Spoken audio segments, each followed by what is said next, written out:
শহীদ president Ziaur Rahman যখন ক্ষমতায় এসেছিলেন তখন তিনি বাংলাদেশের জনগণকে এভাবে দিয়েছেন। এখন তার যে দলটা আছে সে ওই চান্দাবাজ মতো এভাবে বলে দে। আমাদের আশা কি ছিল, আমরা যে ইন্টেরিয়ামকে ক্ষমতার মসনদে এই যে ছাত্র জনতার রক্তের উপর থেকে বসিয়েছি, তাদের আত্মত্যাগের উপর থেকে বসিয়েছি, তারা এই হত্যাকাণ্ডটাকে শূন্যের কোঠায় নিয়ে আসবে।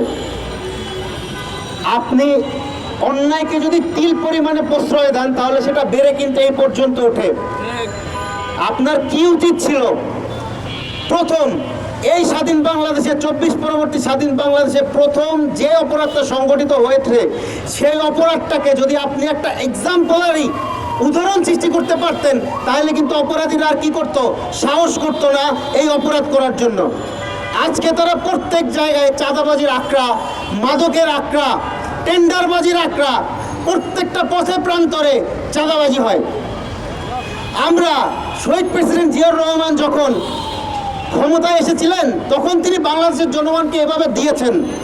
এখন তার যে দলটা আছে সে ওই চান্দাবাজ মতো এভাবে বলে দে। তিনি দিয়েছেন আর ওই চান্দাবাইরে বলে দে।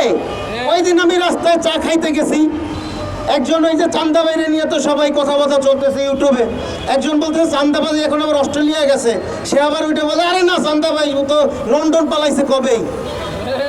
এই কথা কিভাবে শহীদ প্রেসিডেন্টের দলের এই কথা কেন শুনতে হবে? এটা আমার পুরো জাতির কাছে প্রশ্ন, তাদের নেতৃত্বের কাছে প্রশ্ন। যে প্রেসিডেন্ট জিয়া, আমরা মনে করি যে বাংলাদেশ হবার পরে যত নেতা আসছে তার মধ্যে সব থেকে বেশি দেশপ্রেমিক ছিলেন শহীদ প্রেসিডেন্ট জিয়া। আর বর্তমানে তার দলের অবস্থা কি, চান্দাবাইয়ের অবস্থা আমরা যদি দেখতে পারি।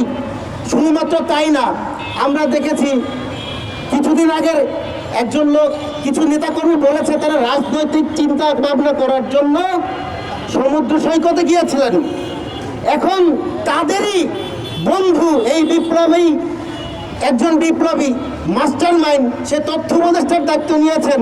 আমি তাকে বলতে চাই, আপনার বন্ধুরা তো সমুদ্রে গেছে, আপনি কি পাহাড় তলি গেছেন নাকি? আপনি কি পাহাড় তলে গেছেন? একজন সাংবাদিককে দিনে দুপুরে হত্যা করা হলো কুপিয়ে কুপিয়ে, আপনি কি করছেন? আপনার একটা স্টেটমেন্ট নাই কেন?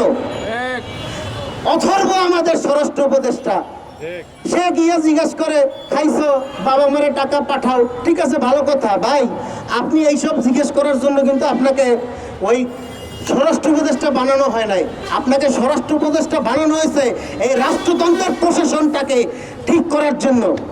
যেই পুলিশকে আমরা দেখেছি 24-এ স্বপরিণত হয়ে এই বাংলার মানুষের বুকে গুলি চালিয়েছে, হাজার হাজার মানুষকে বাইকে শহীদ করেছে, তারা এখন তাদের সামনে খুন হয় কিন্তু বসে থাকে। তারা আবার জুজুর ভয় দেখায়, এই জুজুর ভয়ে কিন্তু আমরা কেউ ভীত নই। এই পুলিশকে ঠিক করতে হবে, ওরা যদি ঠিক না হয় আমরা নিজেরা দরকার রাস্তায় নেমে প্রশাসনের দায়িত্ব নিব। তোরা ভাই শাড়ি আর চুরি পর, তারপরে বিজয় হ। স্বরাষ্ট্র উপদেষ্টারা দেখলে আমার তো মনে হয় চন্দ্রমুখী ঘুমুর পরে নাচতেছে। ভাই তুমি দায়িত্ব ছাড়ো, চন্দ্রমুখীর দায়িত্ব পালন করো। এরকম অপরাধ লোক আমাদের দরকার নাই।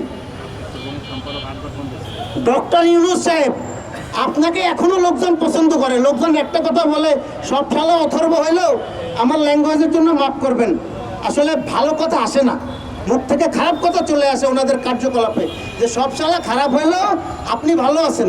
দেশের 80% মানুষ তো এখনো আপনাকে কি করে, শ্রদ্ধা করে, আপনাকে সমর্থন করে। তা আপনাকে কিসের ভয়ে দেখাইয়া চুপ করে রাখছে? আমাকে একটু বলতে পারবেন আপনি কেন ভয় পাচ্ছেন? তারা আপনাকে কি কি করতে করতে বাধা দিচ্ছে। আপনি একবার বলছিলেন না জনগণের সামনে দেখাই দিবেন, দেখেন না আমরা আছি তো, আমরা মরি নাই। আর কেউ না হইলেও আমি আমার রিপাবলিক পার্টি নিয়ে আপনার সামনে যাব। তো আপনার গায়ে ফুলের টোকা পড়ার আগে আমার গায়ে পড়তে হবে, তো আপনি ভয় পান কেন? 24-এর হাতিয়ার গর্জে উঠুক আরেকবার, 24-এর হাতিয়ার গর্জে উঠুক আরেকবার। জিন্দাবাদ জিন্দাবাদ, আমার ভাই কবরে, গুলি কেন বাহিরে, গুলি কেন বাহিরে, আমার ভাই কবরে, আমার ভাই কবরে, গুলি কেন বাহিরে। আরেকটা কথা আপনারা বলতে চাই, তুহিন ভাই যে পত্রিকায় ছিলেন আমরা শুনতে পাচ্ছি যে ওনাদের ওই পত্রিকার সম্পাদক সাহেব সম্মানিত উনি স্বরাষ্ট্র উপদেষ্টাকে 11 বার ফোন দিচ্ছে, একটা বারও ফোন রিসিভ করে নাই। ভাই থাকে কেমনে, উনি এখনো গদিতে থাকে কেমনে? আপনারা কিছু বলতে পারেন না? আপনারা জাতির দর্পণ, আপনারা যেটা জাতিকে দেখাইবেন জাতি কিন্তু ওইটা দেখবে। আপনাদের মাধ্যমে সারা দেশ জানে, সারা বিশ্ব জানে। আপনারা ওর বিরুদ্ধে জনমত গড়ে তোলেন, আমরা আপনাদের সাথে আছি। এখন ভাই আপনাদের নিয়ে আমি কিছু বলতে চাই, আপনারা যদি রাগ করেন আমার কিছু করার নাই। আপনাদের বলবো ভাই, আপনাদের সাগর রুনি হত্যা হয়েছে, আপনারা এত এত ডেলি পোস্ট করেন। সাগর রুনির হত্যার বিচার চেয়ে ডেলি একটা করে পোস্ট আপনাদের পত্রিকা টেলিভিশন থেকে যায় না কেন? আজকে যদি সাগর রুনি হত্যার বিচার হইতো আজকে তুহিন ভাই হত্যা হইতো না। আজকে তুহিন ভাইয়ের জায়গায় আপনি যে থাকবেন না পরবর্তী দিন, এটা কি আপনি সিওরিটি দিতে পারেন? আপনাকে কি করতে হবে?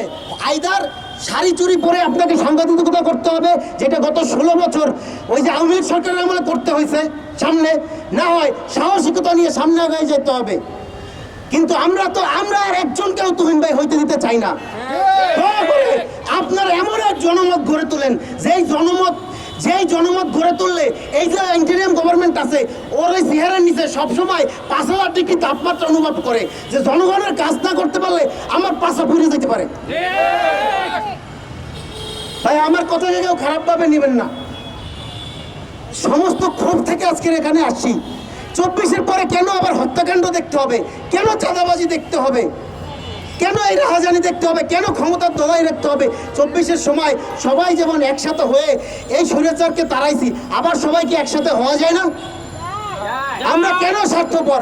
আমরা কেন নিজের স্বার্থকে দেশের স্বার্থের আগে দেখি? কয়জনে কতটা রাজনীতিবিদ বুকে হাত দিয়ে বলতে পারবে যে তারা দেশপ্রেমিক, দেশের জন্য কাজ করে? সবাইকে কোরআন নিয়ে শপথ নেওয়া উচিত। যাই হোক ভাই, আমি আমার বক্তব্য আর দীর্ঘায়িত করতে চাই না। দেশে যে পরিমাণে রাহাজানি হত্যাকাণ্ড বেড়েছে, আমারও মনে হয় কবে জানি আমারকেও মনে করেন এরকমের লাশ হয়ে পড়ে নিতে হয়, এবং আমার নেতাকর্মীরা তখন দেখা যাবে যে আমার কফিন নিয়ে মিছিল করবে। তো এর আগেই যার যার জায়গা থেকে আপনারা সবাই, দেশের 17 কোটি মানুষকে আমি আহ্বান করছি, প্রত্যেকে যদি লাশ না হইতে চান, কেউ লাশটা আমাদের হইতে হবে, একদিন না একদিন আমাদের কবরে যেতে হবে। আমরা আল্লাহর কাছ থেকে এসেছি, তার কাছে ফেরত যাব, বাট এভাবে আমরা কেউ ফেরত যাইতে চাই না। আমরা একটা সুস্থ জীবন নিয়ে বাঁচতে চাই, সুস্থভাবে স্বাভাবিকভাবে মৃত্যুবরণ করতে চাই। এই অধিকারটা আমরা চাই। আর এই অধিকার প্রতিষ্ঠা করার জন্য আমি আমার বাংলাদেশের 18 কোটি মানুষকে অনুরোধ করছি, যার যার জায়গা থেকে আপনারা সচেতন হন, সোচ্চার হন। কোনো জুজুর ভয়, এই দল গেছে এখন এই দল ক্ষমতায় আসবে, আমারে আসলে কি করে ফেলাবে, এই চিন্তা না করে যে আমি যারা ক্ষমতায় নিব, সে ছোট দল হোক, সেই ক্ষমতায় যাবে, আমার কথার বাইরেও কথা বলতে পারবে না, আমার ম্যান্ডেটের বাইরেও কোনো ম্যান্ডেট চালাতে পারবে না। সেইভাবে আপনারা প্রস্তুত হন।